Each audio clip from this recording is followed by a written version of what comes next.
All right, we are live. Hey everyone, welcome back to the channel.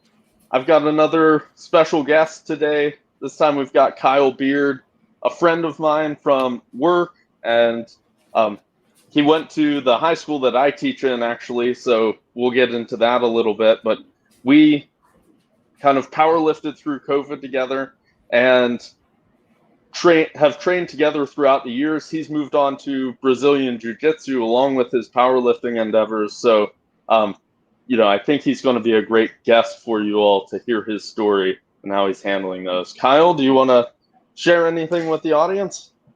Yeah, man. So, like I said, I went to Northern, which is where Tristan teaches at now. Um, while I was there, I was a three-sport athlete: football, wrestling, track. Always was in the gym for sports throughout high school, and then moved on to college. I went to Washington and Jefferson College. It's in Washington, Pennsylvania, about 30 minutes south of Pittsburgh. I did 2 years of football there, and as well as wrestled all 4 years of there, and that time into my senior year was where I started getting into powerlifting a lot heavier. It was something I actually wanted to pursue as a sport at that point. So from there, for the next about 3 years, I was pretty all in with powerlifting until probably about this past year is when my roommate and I, Daniel, we started going to Brazilian Jujitsu classes, just because with wrestling it was something I always wanted to do. Plus, I always wanted to feel like should I ever need to, I'm able to defend myself. I just wanted that confidence that Jiu-Jitsu gives me, and started doing that just a couple times a week. Quickly fell in love with it and wanted to start pushing that. Still lifting at about 2 to 3 times a week now, but the powerlifting side of things has been kind of put on the back burner. But there's still a lot of those principles that I still use in my training to this day for jiu-jitsu. Awesome. Yeah. I guess we'll jump right in with jujitsu. I do want to backtrack on your sport career in high school and college as well, but I'm just more personally curious as far as like in powerlifting, it's very hard to feel like it's you against the other person. It's a little bit more like you against the weight, and then Right. whatever happens, happens. Whereas I would imagine jujitsu is kind of the opposite of that because it is just you and that person. Have, do you find that more enjoyable, or have you enjoyed both? Kind of share your opinions on I that. I like different aspects of both. With powerlifting, you're right. It's not so much that you really feel like you're as competitive with other people more so as you are with yourself, because you can go to a meet and you'll place dead last, but say you PR your total by 15, 20 pounds. You would probably still consider that a big win. You probably consider that a successful day, even though you didn't win the competition. Whereas, with jujitsu, it doesn't matter if you hit a PR for takedowns or something like that. If you get submitted, you lose and you go home as the loser. It's the end of the story. So powerlifting is kind of more like it. I'd say it's like seeing that reward for training pay off over time. It's kind of easier to see like little steps of progress throughout the time. Whereas jujitsu, it's like you go for so long of a period of time, and then you have one competition where you can finally see whether you're better or not than you were the last time based on the result. And that's really all I got for that. Yeah, and obviously strength is probably going to play a big role in jujitsu. I know we've talked about this before a little bit, but like, do you think being a power lifter before you made that transition has really helped you? I think it definitely gave me a stronger base starting off than other people who haven't, just because with positions I'm able to use my strength in a lot more better use than other people are. Like, say if someone's got at me from an armbar here and I have my grip right here, the stronger my grip is, the harder it's going to be for them to pull my arms apart. So the better I'm able to defend that. Same thing when you're shooting for a takedown or anything, like any position where you have your force going against another person's force at the max. That's where strength's really going to come into play, and it has a huge transfer to jiu-jitsu. But there's other aspects of jiu-jitsu that aren't in powerlifting. It's a lot more endurance, cardio based, something that as a lot of your audience is probably powerlifters, maybe not their favorite thing to do, and certainly wasn't and isn't still mine. But, over time you learn to have that strength combined with, you learn to blend the two together so you can start to use your strength for longer periods of time. And that's when you'll really start to see the benefits of the strength for jiu-jitsu. Gotcha. Yeah, and I would imagine jujitsu, I mean, you demonstrated some of those techniques, is kind of taking it the other way instead of brute strength. In powerlifting, I think a lot of people approach lifting as far as like, oh, it's just whoever's brutally strongest. But as you and I both know, if you want to be very good at powerlifting, right, such as yourself, you've deadlifted 600 pounds before. That's a very strong deadlift. You know, you can't just get there with brute strength, and you have to also focus on technique. Is it kind of the same mindset as far as like technique oriented training? Oh, absolutely. And jujitsu technique's probably the biggest thing that'll help you advance your game, because there's so many little intricacies to and every single move that, if you're not doing every single one of them perfectly, someone who's, more advanced than you will be able to pick up on that and capitalize on the mistakes you make. So drilling technique is very, very important for jujitsu. You have to have perfect technique at all times if you want to roll with high level dudes and have success with that, which is something I haven't really mastered yet, but we're getting there. So things like in powerlifting, how you would, train different positions that you're weak in to get better technique. Like say you work a pause squat in the to work on the bottom position, or you do, a bottoms up squat to work on that top range of motion, things like that, kind of there's similarities in jiu-jitsu where we do like positional sparring where, you'll start with someone on your back with the chokes slinked in. So you have to work from those positions where you're already in a compromised position. So you're just focusing on those specific techniques to help you get out of there. And once you get out of there, you can start building off of that to use more techniques to, fight back, reverse position, et cetera, et cetera.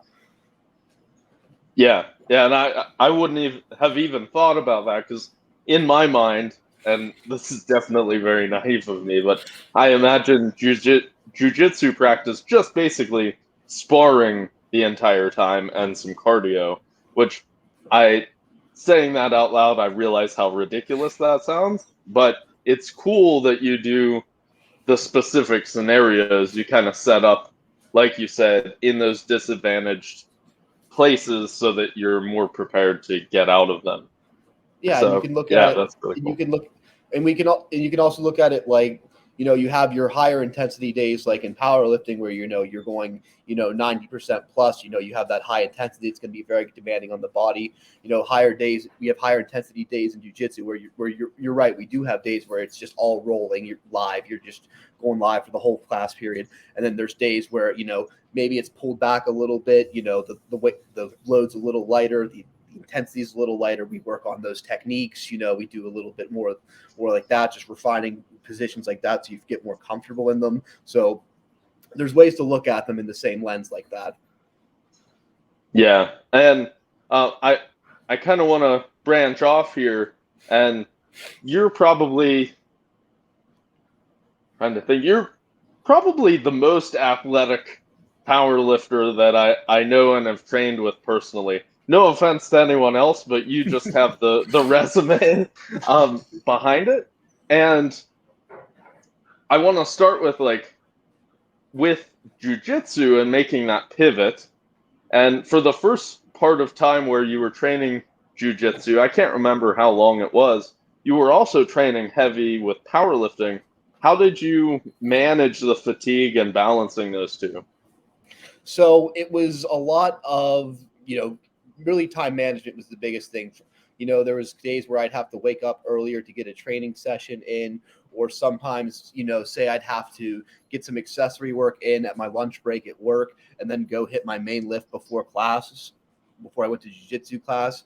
So there was a lot of things like that where sometimes I'd have to break it up into separate sessions, to keep it, within the time frame versus, doing it all at once sometimes, felt like it was possibly too fatiguing, but it felt like when I was able to, break it up and have like 30 minutes here and then an hour later in the day, it felt like my body was able to better handle that from a recovery standpoint while still I was able to keep on that 4-day split we had going at the time. Yeah. And kind of flipping the script now, as an athlete who comes from your wrestling background, football, track, all of those, as you got into powerlifting, how do you think that kind of like athleticism helped you whenever you were starting with powerlifting? Maybe gave you a leg up. Yeah, so there's a couple different things I'd say. One is just from doing all those sports throughout my past, and just having that base of athleticism growing up. I already had a pretty solid base of strength to start with. So when I was starting out in the gym, I didn't feel like I was a complete noob, because I really wasn't. My body still has been trained over the past however many years from the sports, just not in a direct powerlifting setting. The other thing, from especially wrestling and football, things like discipline, staying consistent, knowing how to be able to push yourself to that, like, RPE 10 type intensity, just gave me a better sense of training hard, and while also being able to stick to routine, because I knew that if I followed the plan, that my coach or whoever laid out ahead of me, I would get better and I would be more successful. So that was how I was able to take what I learned from sports and apply it to powerlifting to help give me a leg up when I started. Yeah, and so I'm not actually super familiar with Northern's strength program, or at least at the time. I imagine it's very similar now. But at Southern, whenever I went to Southern, and for those watching, I went to high school at the southern end of the county that I teach in, Garrett County in Maryland. And whenever I say Southern and Northern, I'm just talking about the two high schools. But for us at Southern, we had a very general program. I forget what it was called. It was maybe Bigger, Faster, Stronger, or something like that. A very common internet program, and it just followed linear periodization. But a lot of the actual training was like the coaches would put the numbers up on the board, and they say, "Push yourself, ready, set, go." And there was a lot of lifting with poor form. And of course, we didn't know, and that's nothing against the coaches as well. It was just simply, not having a proper like lifting mind in the gym. And I felt like my time in high school, a lot of it was like me meandering around and trying to find this like actual way to lift and get stronger. And I didn't really find it until like my junior or senior year of high school, because that structure was gone. And in my head, it wasn't until I became really serious and like went out on my own and found programs and like figured out, oh, this is squat depth. I am squatting 2 feet high. Was it similar for you at Northern or different? Yeah, it was very similar. When I started out lifting there for the football program, it was a 2-day-a-week split. You'd come in, you'd do 3 sets of 10 bench press. One day you'd do 3 sets of 10 squats and power cleans, and you just kind of rinse and repeat like that on and on and on and on. There was no really. It sounds like you guys had an actual plan, whereas we just had the same workout twice, and Yeah. that was basically it. It kind of changed up my senior year. We got a different strength and conditioning coach, and they seemed to have a little bit better understanding. But even so, like when I was lifting in my free time, I was following programs I got from bodybuilding magazines, thinking that was the best thing to optimize my, skills on the field or the mat. Just if I just got bigger, that it would work. And a lot of those magazines, those workouts are done by pros that might be, a little enhanced. So needless to say, I was doing, there was once leg workout I did where I did like 5 sets of 50 with the leg press, like just something stupid like that. And Yeah. so, yeah, I feel like a lot of my time in high school was just spent trying to lift really, really hard while kind of just spinning my wheels, because I probably couldn't recover from all that volume I was doing. And I didn't really get on like a scheduled, regimented plan until I got to college and had that experience with some more, advanced, more qualified strength coaches that had been in the field for a longer period of time. Yeah. And part of me, so like there's kind of two sides to this coin, I think. and it sounds like you and I came from a very similar start. Part of me wants to be like, oh, if only I learned the basics earlier, right? And not gone through all of that, like just running my head against a wall. Because much like you, I just wanted to push it, right? I knew that Oh yeah. high effort, right, would do it. Um, so there's like this tendency to be like, if only. But sometimes I see people now on social media who just start out with powerlifting, and there's a whole lot more information readily available for powerlifters now, I think. And maybe they get like this analysis or paralysis from analysis where they're like, oh, I have to stay within this training template. And, if I go too hard, I'm going to become overtrained. My RPE's got to And be exact, or I'll have to deload. exactly. And I have to have kilo plates, like Yep. competition stuff. And if they have Yep. pound plates, they throw a fit. Yep. Doesn't work. I'm not going to be able to hit my proper training weight. I feel like we kind of had the other problem growing up, whereas now it's more to that, paralysis by analysis. So I feel like if kids just started in the middle, Mm-hmm. read some information, try to educate yourself. But at the end of the day, just get in the gym and work hard. And I feel like that kind of attitude where you're not trying to master everything all at once. You're just trying to learn as you go, but still, just have fun in the gym and push it like we were doing. I think that'll set people up for long-term success. Yeah, I think you're right. And that's kind of like where I was headed with that. Whenever I think about it, like, would I rather start on the conservative end that I just outlined or where we started? Like, what's easier? I think it's easier to do what we did and like learn what pushing it too hard feels like and then learn the principles of training and then you're good. Whereas like it takes a lot to take someone who's too nervous about training too hard, who may know all of the principles and say like, no, you can push it heavier. And they're like, no, but if I do these 8 sets of deadlift, then I'm going to get injured. I can only recover from 5 sets of deadlift a week. And you're like, oh, How would you no, you'll know? be fine. Right, exactly. So, yeah, I'm thankful for where we came from that framework, I think. No, it definitely, may have had its drawbacks, but I don't think I would trade it, man. That was just a fun time, just going in there after class, just throw on some heavy metal, and you're just, let's go. You don't even, not even thinking, just like, I'm gonna fuck myself up today, and that's all I know. Yeah, and I don't know.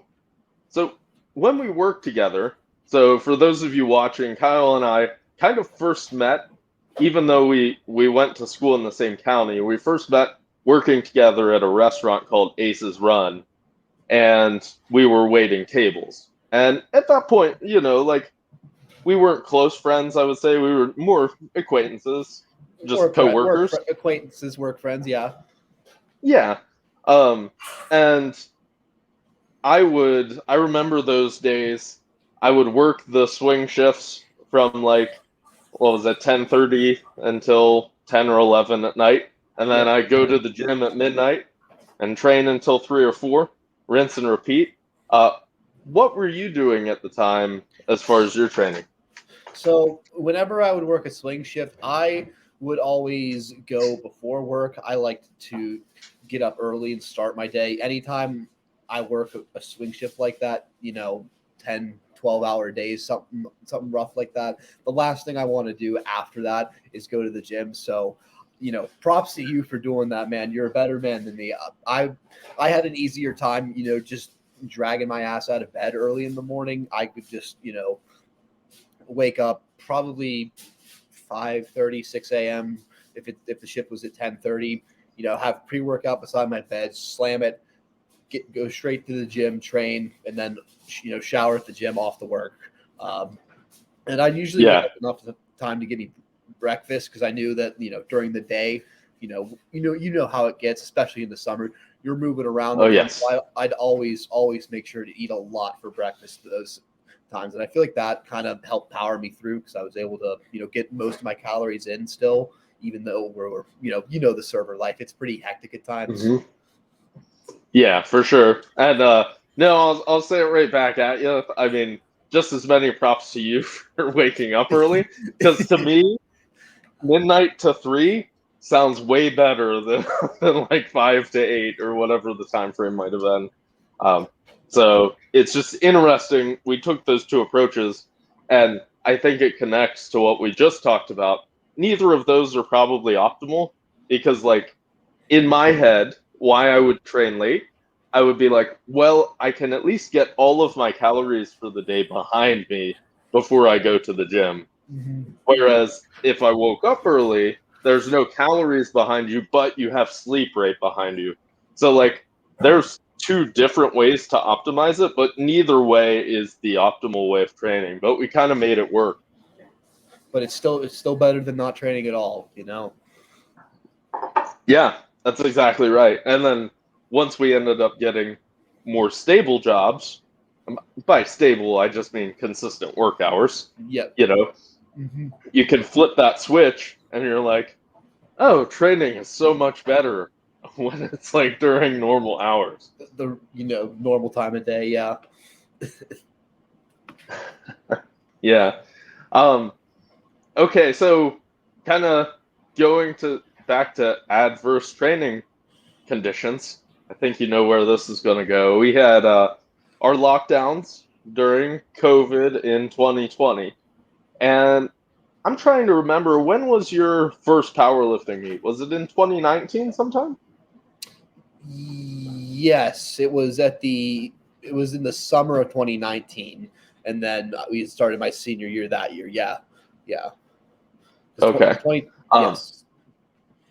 Yeah, because I think I remember it was kind of funny. I remember your mom reaching out to me, maybe through work email, and being like, hey, Kyle's planning on doing a competition, he's looking for advice or something along those lines. And I think that's where we really connected after work because, I left Aces in 2018. So there was a little bit of a gap there. But, I know we had at least talked a few times leading into your powerlifting meet. Then 2020 rolls around and gyms close. I happened to be fortunate enough, like, I swear it was the last gym, like, squat rack on Amazon with this bar that was rated to hold 300 pounds. And we got something set up in my 1-bedroom apartment.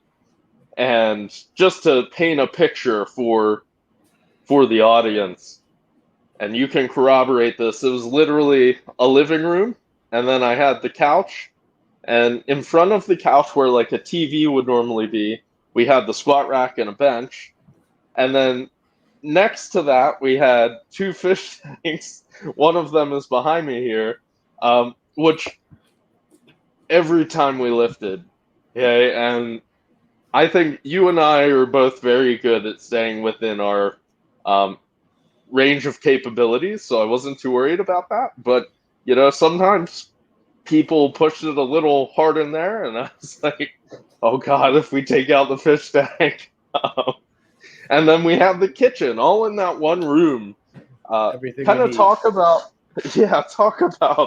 those months training together. I know I took a lot of value from that. Man, those are probably the most fun months of training I had in my life. It was just us guys that wanted to get a lift in coming in. We understood we didn't have much, but we made it work. We made progress most of the time. It was just such a fun environment, man.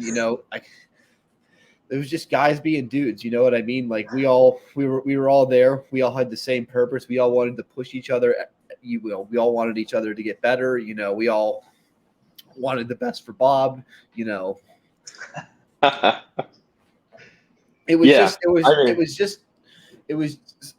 was just nice because it wasn't a lot, it wasn't.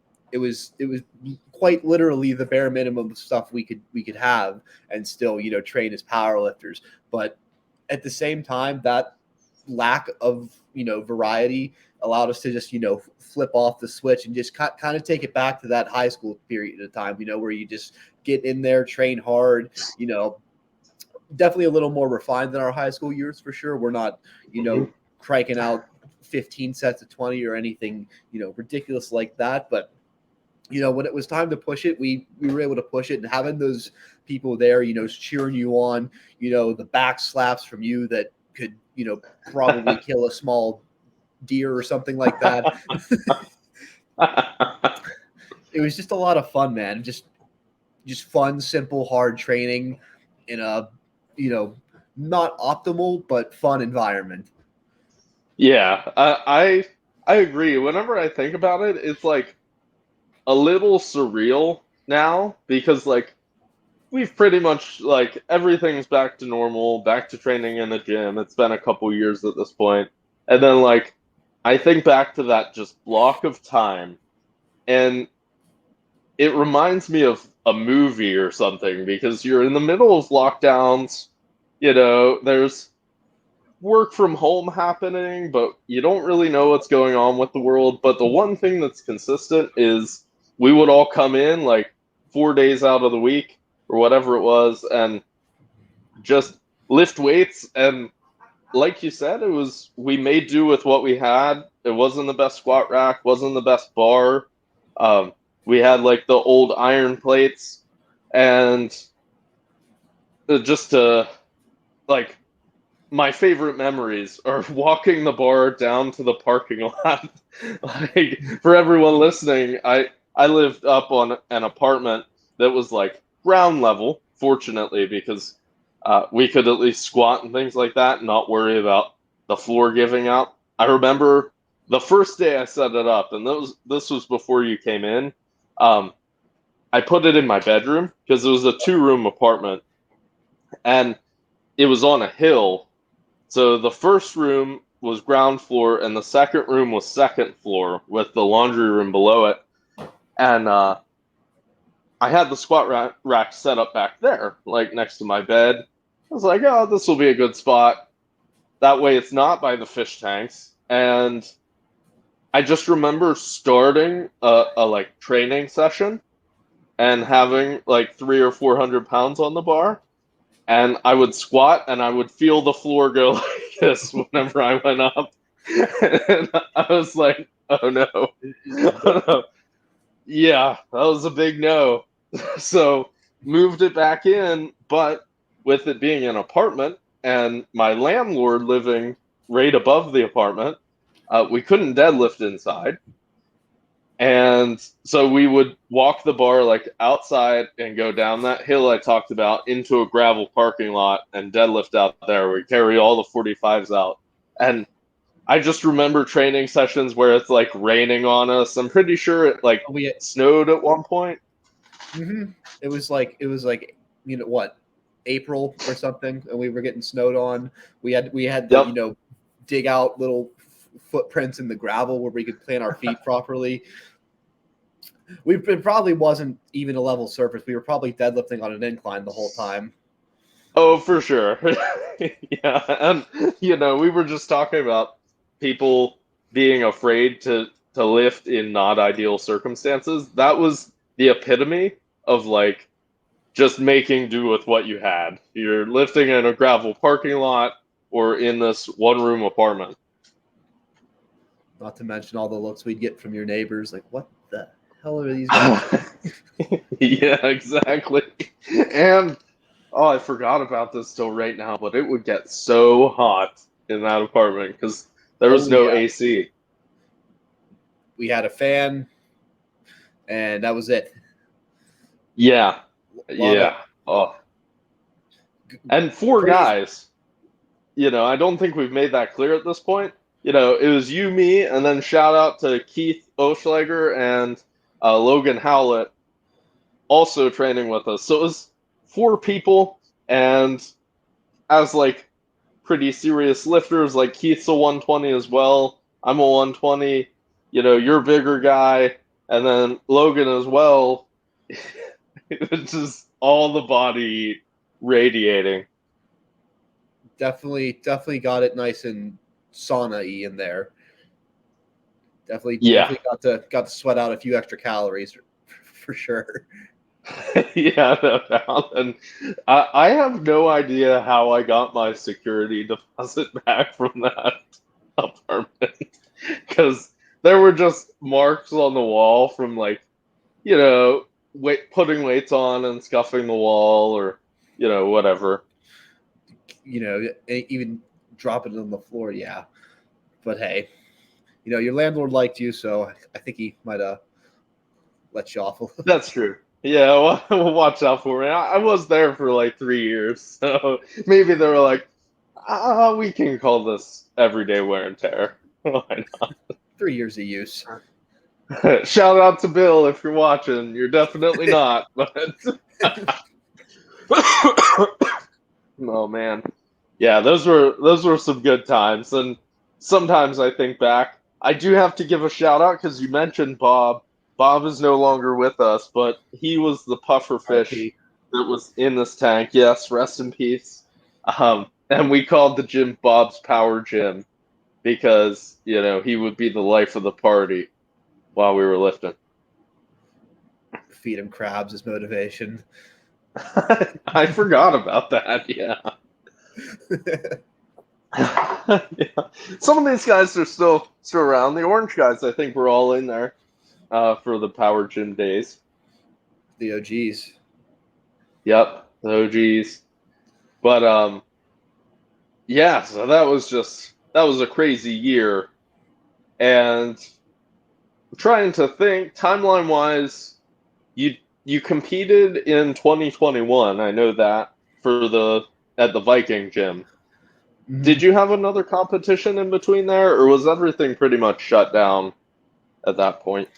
Let's see. So I did the one at the Viking gym. I think that might have been the last one because I know I did. Yeah, because I did. I did a bench only meet later that same summer after my first meet, and then I did the Pennsylvania State Championships that fall. Gotcha. In 2019. Yes. Okay. Yeah. And I know in there, and I don't know the timeline with this a whole lot. I think it was leading up to that COVID time period. You've dealt with some like herniated disc issues. Can you kind of like share that journey and what you had to do and how that recovery went? Yeah, for sure. So it was, towards the end of wrestling season that year, uh, it was actually after one of the meets I was doing a deload on squats. I had 315 on the bar for a couple sets of 5, nothing too crazy. Did unracked it as I would. First 2 reps, fine. Third rep went down on the way up, felt a pop right there on the left side, right in my lower back, and then just a flood of pain down my leg. I was able to grind out the rep after that. Man, when I say I couldn't move, man, bending at the waist, bending my spine at all, anything like that just sent a wave of pain down my leg. It was almost to the point where I couldn't go to class because I had such a problem walking after it. So needless to say, that put me out for a long period of time. I had to get a cortisone injection in there. And then I took probably 3 weeks off of doing anything at all before even getting back in the gym with just like light walking. And then, so I started back with that and just some light upper body stuff at first. And that felt okay. So I progressed into, some more intense workouts at that point, but it was probably 8-9 months before I even touched a barbell again with back squats. A lot of the stuff I did in the time period was, leg extensions. The leg press at the gym I work at didn't put like direct pressure on my lower back, so I was able to use that to Okay. train my legs. So it was a lot of training around it, not doing anything that directly load the spine, well, to keep, strength in the other areas of my body, while at the same time, and I know you mentioned this in one of your earlier videos, you talked about the McGill Big Three. Those were actually huge in bringing me back from that. Even after the first session, I got up and I noticed, wow, this feels a lot better already. So, I was doing those 3 times a day at first, and then, I slowly tapered off to 1 time a day to now where I'm at. They're all still a part of my warm-ups before I go to lift. Any kind of lower body squat, deadlift, anything like that. I still warm up with the big three. It's been really, really big in helping me get back. The other thing that helped me a lot was actually walking. I noticed that when my sciatica was flaring up during my recovery, if I'd go and just take a brisk, 5-10 minute walk, that blood flow would help to relieve some of the tension. It would kind of help the sciatica dissipate. So I credit that a lot too. And the other thing is just being patient. And it was hard for me not to train the way I wanted to, because, I couldn't push the weight. I couldn't go heavy. I couldn't do the exercises I had loved to do. But at that time, it's about, I took it as, okay, I can't do this, powerlifting thing right this second. So I'm going to, I can do these, lighter accessory, more bodybuilding style movements. So I had said, hey, I can't lift for this, powerlifting for this period of time. I'm going to focus on at least, progressing in some way. And I was able to put on about 10 to 15 pounds during that period of time. So actually, when I was able to come back to powerlifting, it actually kind of helped me, because I had this, bigger, higher body weight. I had a bigger base of strength to pull from because my muscles were bigger. So it actually ended up benefiting me in the long run, even though that recovery was a pretty slow crawl to get back from. Yeah. And remind me, timeline wise, was I right in thinking that this 9 months was basically leading into COVID, and then you were able to start lifting again as we went into the Bob's Power Gym? Yep. So we had that whole, period there. It was actually dealing with it during Bob's Power Gym. Because you saw I would do the big three, and then as part of my warm-ups during Bob's Power Gym, and that was a time where I was able to push through it. And then once we left Bob's Power Gym, this was actually part of the later part of the 9 months. I had to actually stop again. It was so I kind of came back too soon during Power Gym probably, but I was feeling good enough from the big three that I could keep going, and I still made some good progress there. So it was kind of into both. It started right when I was still in school, and then went through that whole period of time. Okay, gotcha. Now during that time when you were coming back, were you using Juggernaut AI for your training? Yes, I was. Yeah, I'm interested to hear what was your experience with that app? Kind of share with everybody, because I've never played around with it. I've heard good things, but it's mostly just watching you, I would see your training with it. Yeah. So I used the Juggernaut AI from Chad Wesley Smith. It was actually really cool. It was just an option I chose because it was a little bit cheaper than your traditional coaching. It was like maybe $20 a month or something like that. But they had this long detailed questionnaire you answer to start, and that based off what your goals are, your body type, your training history, injury history, et cetera. And then it would print you out a plan based off, how many days you wanted to train, what your goals were, et cetera. And you could adjust throughout it. So that was cool. And the thing that I really liked was each day the check-ins that it gave were very specific. So, how is this muscle feeling? How are you feeling, in this lift?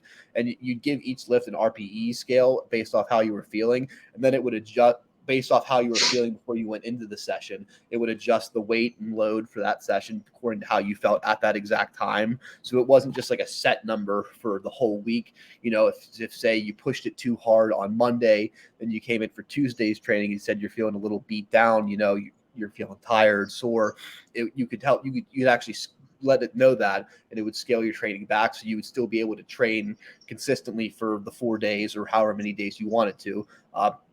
So I just thought that was cool. The other thing I liked is if, like we're working in Bob Power Gym, they had, they wanted me to do SSB squats with the SSB bar.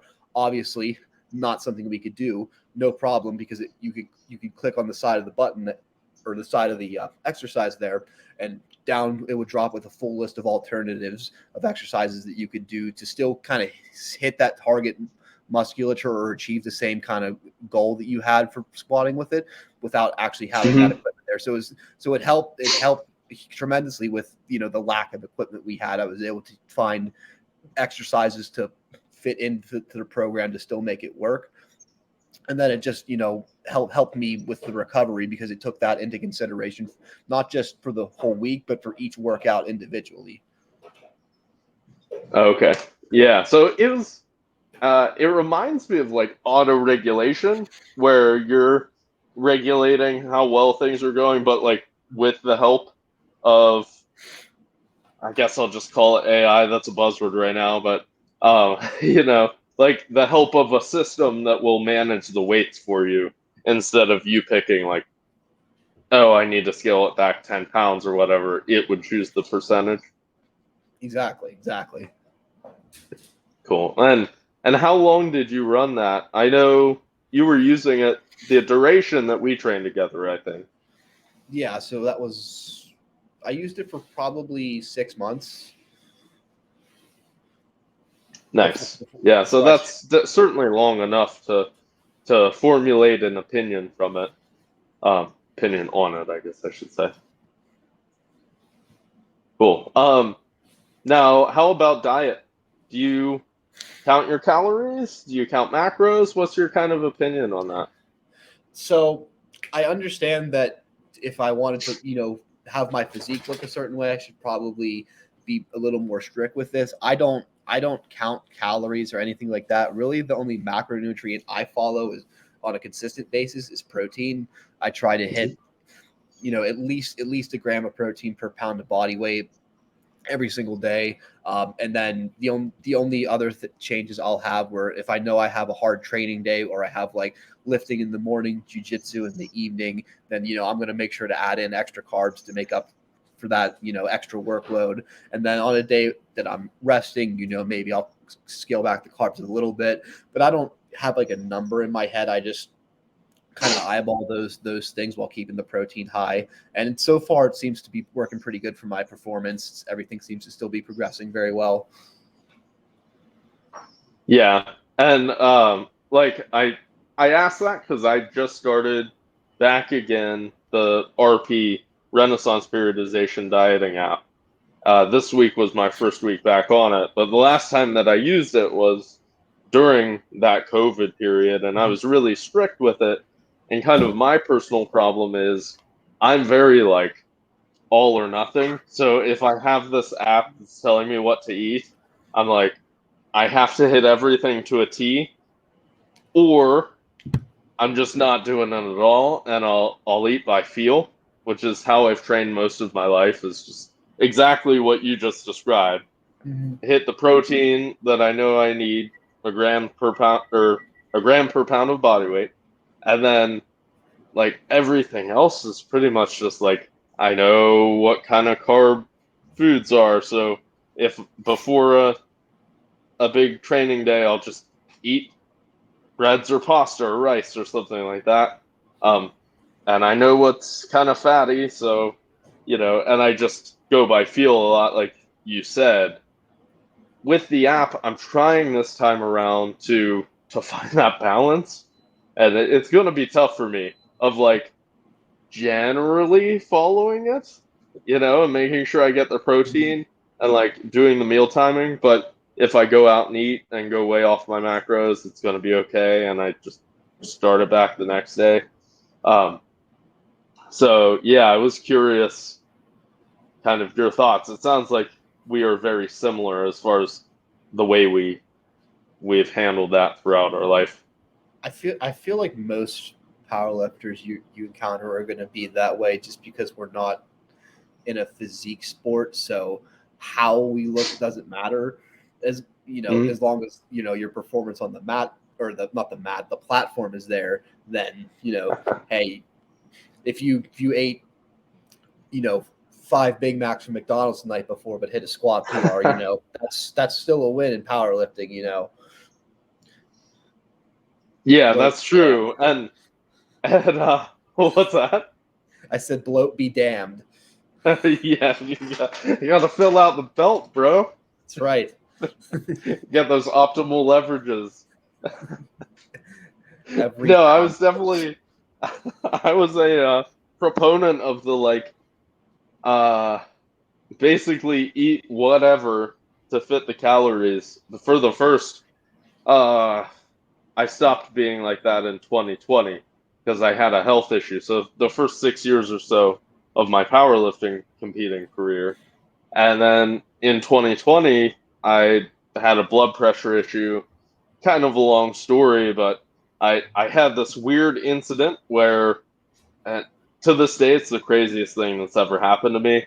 I was fully dyslexic after a training session, this heavy squats, and I got home and I had this pattern, like I would get optical migraines, where they kind of like blur your vision on the sides occasionally. Well, it started like that, and then I looked at my phone and just all the words, like the letters were jumbled. I was like, oh, this is weird. And I distinctly remember I spent, and this is not an exaggeration, it was over 30 minutes trying to type a text to my girlfriend and say, my vision's all messed up. But because everything was jumbled, I couldn't hit the right letters on the keyboard. Oh no. So like I couldn't get the words out. And eventually I called my mom and I was like slurring my words, which all of this is like classic signs of a stroke, I swear. But Someone burning uh toast here. right, yeah. Yeah, oh good lord.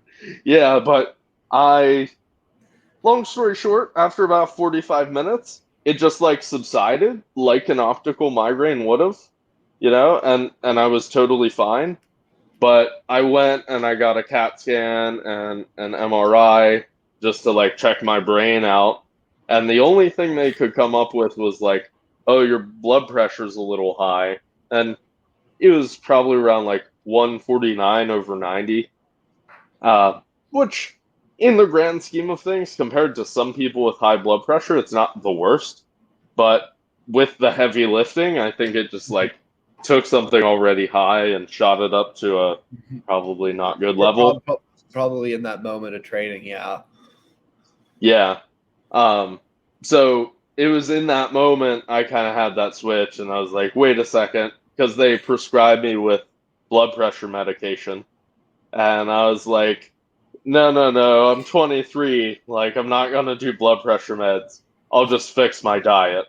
And that's why I decided to go on the RP app. And um, I don't know if it was like evident to you all at the time, or I'm sure I talked about it, but I ate the same meal 6 times a day, every day we trained at Bob's Power Gym.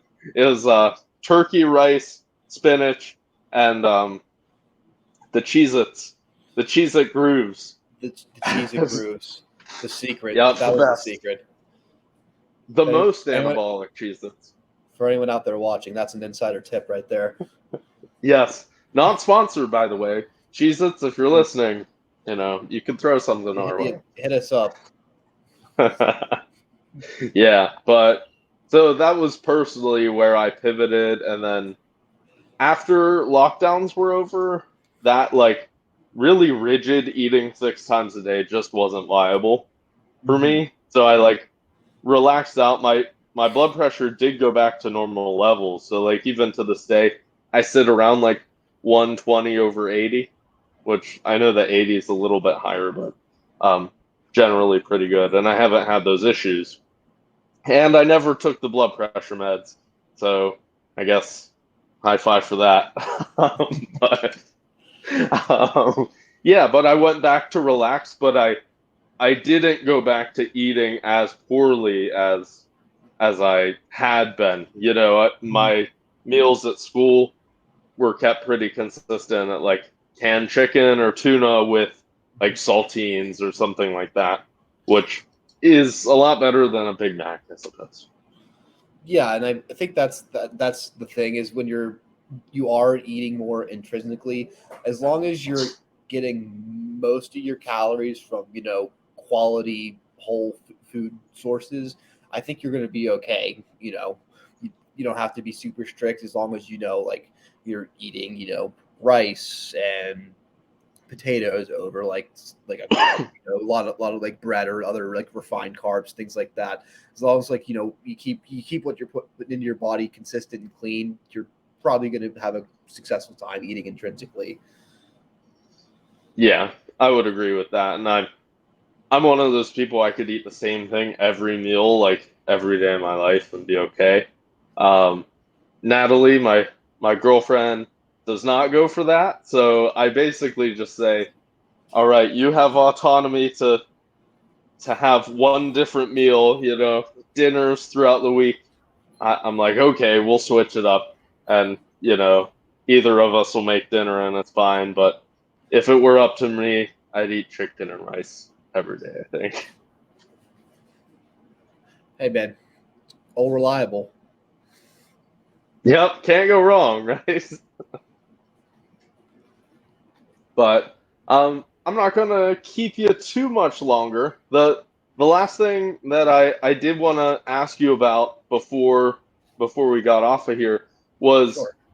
your experience with like college athletics. So we talked about training and kind of the regimen of high school for us, and then you had mentioned that your coaches had like a better background. You probably had a separate strength and conditioning coach. Um, would you mind kind of elaborating on both football and wrestling and your lifting and exercise progression there? Yeah. So as soon as I committed to playing football there, they sent out a strength and conditioning packet to everybody for the summer. And that packet was probably about this thick here.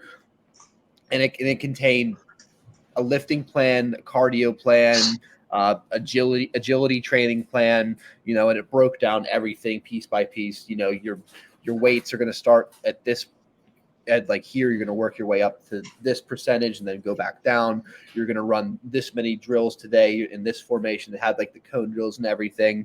And then, so the summer plan, it was pretty regimented. And then once we actually got there, you would have, once practice started, it scaled back to where we'd be lifting 2 to 3 times a week. You'd come in the morning before your classes, get a lift in, and then, you'd be back later in the day for practice.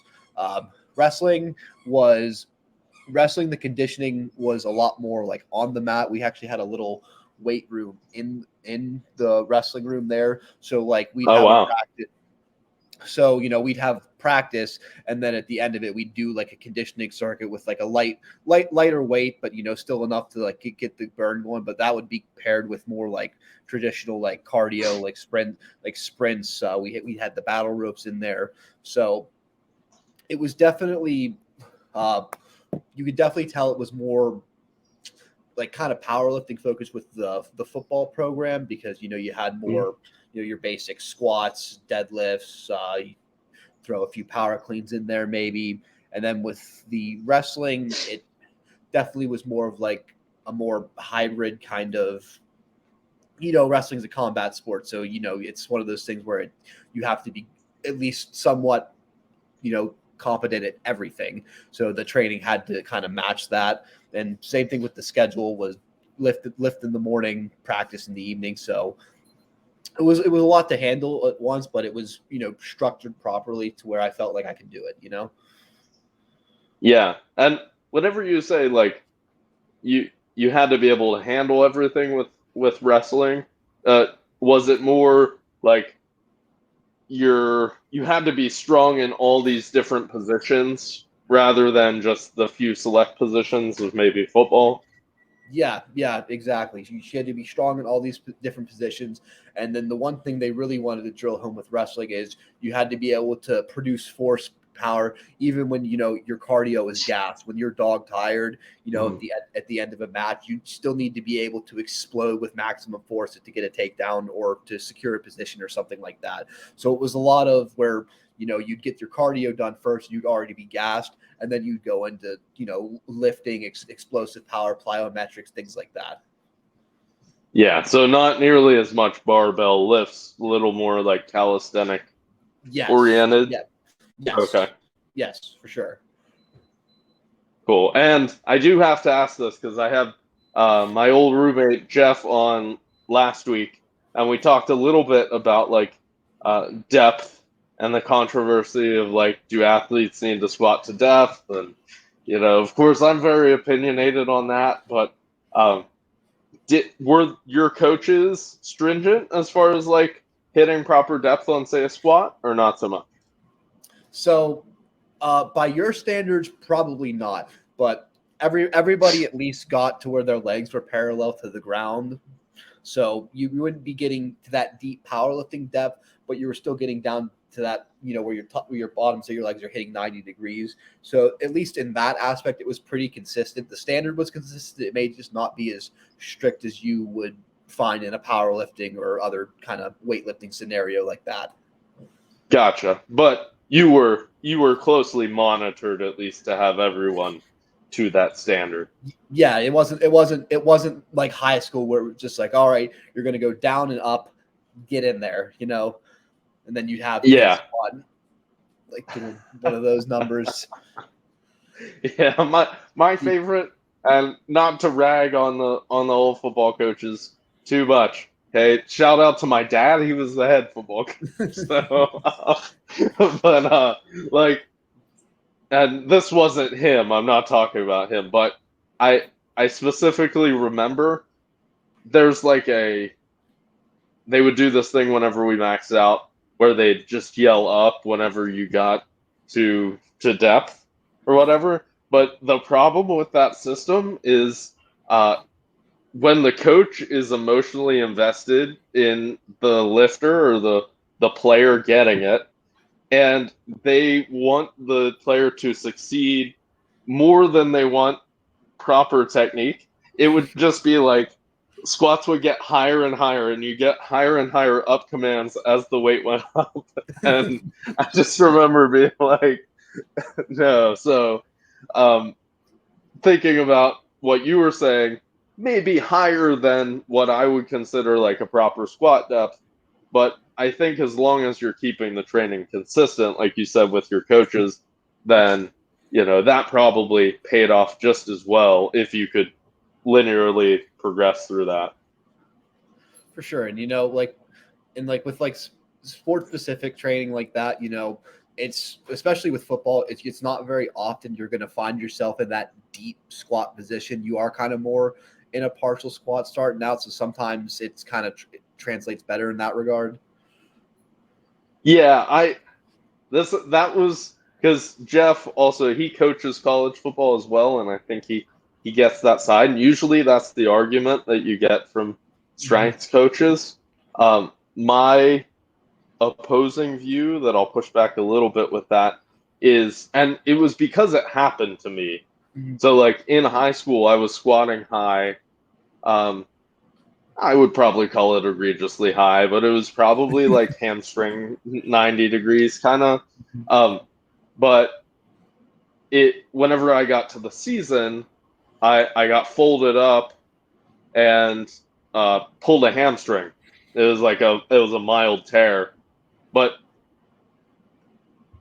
bringing it back around, yes, a football player is not going to start in those positions, but like in case you're forced into a position like that, wouldn't you rather have the musculature that's used to being strong in that deep squat position?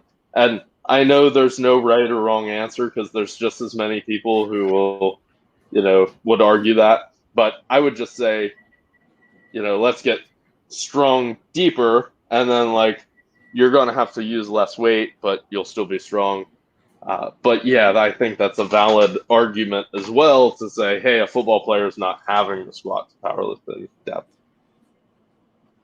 It definitely can help with injury prevention, like you said, in that situation for sure. And it has, like in jiu-jitsu, like I do now, it's definitely a lot better to, squat to full depth because, there's times where, you may not be squatting down like you would in a lift, but there's times where your legs will get pushed over your head, into that deep position where someone's attacking you from the top. So you'll be in that position anyway, and it helps to have that strength there to know you're not going to get injured, but B, to have if you have good strength there, you can fight off that person better from those more end ranges of motion that you wouldn't commonly find. Yeah, and hey, you just gave a perfect example of like that sport specific strength.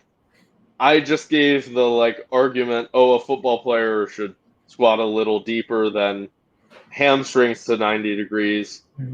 But you could turn it around on me. Like if I started jujitsu and say, well, maybe you should be squatting ass to grass, all the way down. Because if your leg's getting forced above your head, I'll tell you what, my hamstring is coming off if my leg has to go over my head.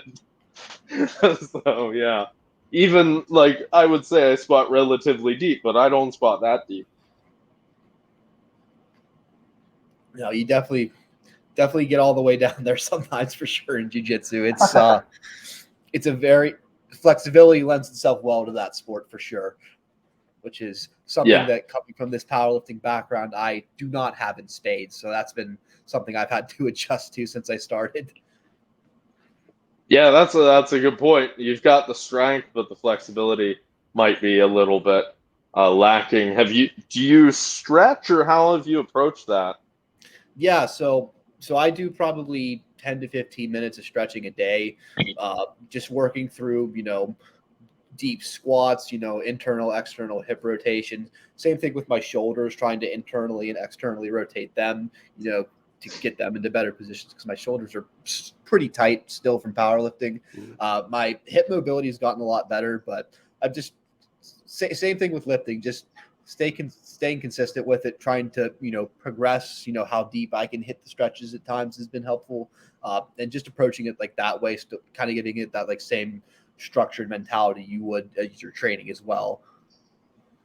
Yeah, and I think that's a solid way to go about it. So, all right, I think that's a good spot to wrap it up. Once I hit stop recording here, it will keep us in here so we can say our actual goodbyes. But, I just wanted to say thank you all for listening if you made it this far. Kyle, thanks for sharing such a plethora of information from jiu-jitsu to wrestling, powerlifting as well. I think there's a lot to take away from your story and how you've juggled these. And I definitely you have inspired me as someone who I've been around to look at you and be like, oh, he can handle all of these things. Surely I can do my part and push as well. So I appreciate that. And you being such a good friend and fellow Bob's Power Gym lifter. So is there anything else, like social media, anything you want to say to everyone before we log off of here? Yeah, hey guys, thanks for having me. Thanks for listening to my story. Me and Tristan go back a ways now. One of my closest friends. A lot of good training we've had together. You can find me on Instagram. My Instagram is the bearded clam, all one word. Don't ask about that. But yeah, that's all I got, guys. It was great to be here. Great to talk with you, Tristan. And if you're listening to this, I hope you get something from it. Yeah, awesome. Well, thank you all for listening. Like and subscribe if you haven't already. Drop a comment on some topics or anyone that you might think that I should have on for future episodes. And until next time, happy lifting. Peace, guys.